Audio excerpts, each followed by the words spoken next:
Alex, firstly, you're back from the Scotland camp. How are you feeling ahead of this one? Yeah, no, it's obviously great to get a call up. Something obviously I've been striving towards, and good to get back involved with the squad. It's been a couple of years since last being involved with the squad, so obviously to get back in the mix and stuff and see some of the boys up there that I haven't seen for a while was great. So yeah, that's good. Is it feeling good up there at the minute? Yeah, obviously, starting the campaign for Scotland, they obviously had a good win to start things off, obviously down in Wales. And then obviously a referee decision right at the end would have potentially got us another win. But I mean, obviously you don't want it to go all the way to that. You look at parts of the game where you could win it before, and then obviously just going off the back of last weekend, a great win against England. So Scotland boys they're in a good place, I think, going into next week against Italy. And is it nice to be back here in South Wales and looking ahead to this one with Scarlets against Connacht on the weekend? Yeah, no, of course. That's good to get back down and back in Llanelli. And obviously we've got a big challenge ahead against Connacht. Obviously, well, as everyone knows, Irish teams and Irish rugby is on a real high at the minute. It's going to be a big challenge out there. It's one that we need to take front on, especially away from home. So it will be a big task, but something that we'll look forward to. There's been a change of the coaching setup here at Parker Scarlets recently. How do you guys as players cope when stuff like that happens? Obviously sport things do change fast, and it's just about staying focused, I think. There's comings and goings, and like I say, in rugby it happens. So it's about just doing your part for the team, what's necessary to help try and achieve success. So it's just kind of next job in that sense of Yeah, but what's the feeling like within the Scarlets at the minute? Because it's difficult. So we're just speaking to Dwayne now. Performances have been up there, but the results are not going your way. So how do you guys as players try and turn things around? Like you say, results has been tough this season.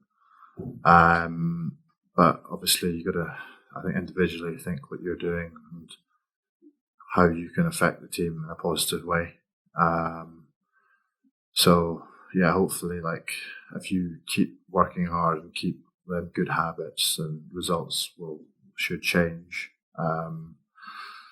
There is a knack to winning. Obviously, teams who do win regularly, they have thriving in confidence. Obviously, potentially there's a little bit of confidence there which you need to get to, which then hopefully follows with wins.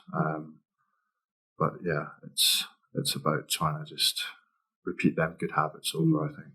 Winning does become a habit once you get that first win. We saw with the Scarlets last season what happened when they started winning games. But it's a difficult one to go to Galway, isn't it, to play this game against Connacht? But they are also missing a few key players because of the Irish setup. What's the key to winning this one this week? Yeah, like you say, obviously they're missing a couple, but they're not missing too many. I think they're only missing Aki and Beelim, if I'm right. So no, a lot of their players will still be there. But I think, like I said previously, I think we have to. Obviously, it's going to be physical. It is a tough place to go, Connacht and Galway. But yeah, we just have to stay tight, I think, as a squad. Make sure that what we've trained during the week, we just take that into the game.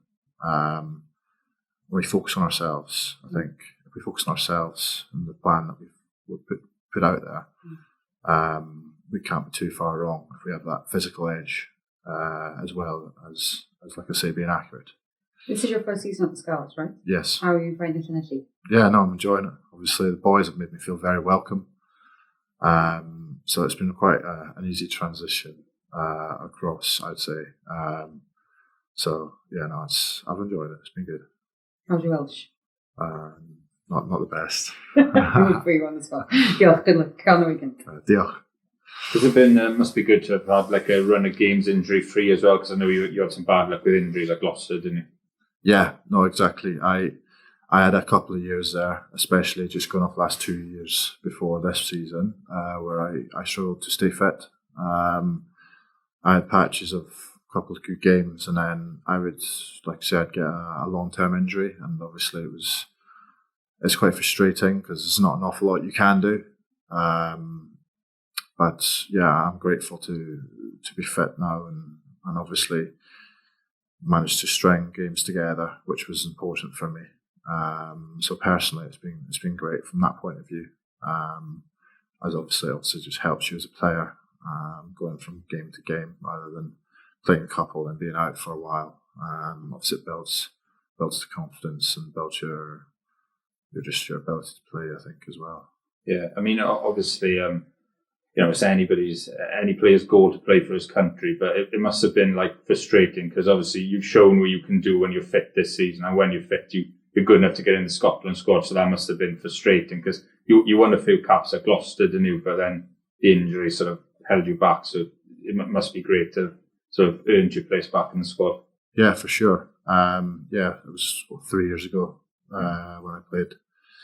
Got a couple of caps, so Six Nations 2021, and then we had a summer squad that then kind of got cancelled because of COVID, and then that was kind of my first big injury after that, which I tore my hamstring, and then went on to a few more injuries really after that. So like you say, it's great to be back involved in the squad, and staying fit is obviously crucial for that to build performances, and then obviously coaches are aware of you, obviously if you're doing well. So yeah. Did you speak to anyone like John Barclay before coming here? Because Scarlets have got they've got a good history of sort of developing Scottish players. I think when John came here, he was injured out of the squad, and they gave him the launch pad to get his international career back on track. Were you aware of that Scottish sort of tradition down here? Yeah, obviously I know of John Barclay. When I was a bit younger, obviously I was a big fan of his. He always played very well for Scotland.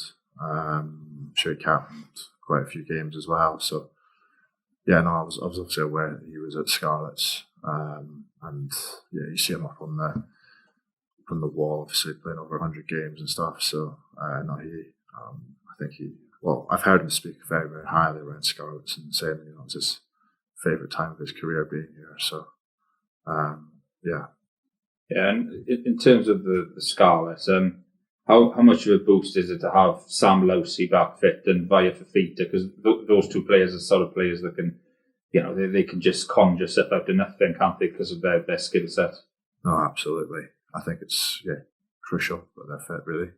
They're a couple of massive players for us, and yeah, like you say, they're very talented. They've got the ability to create things that not many people can do. So yeah, like they're great athletes, and yeah, they've great skills and stuff. So like, obviously, our team's only going to go from strength to strength with them around it, I'd say. Yeah, and just finally from me, do you think you're far away as a squad from getting the win? Do you think it's a case of if you can get one win and the confidence can build, and hopefully then you can win a few more? Yeah, like I said earlier, I think winning breeds confidence. Yeah. So I think, like you say, if we can go out and do well in Galway, then that will only help us for the next game and the games after that. So most definitely. Sure.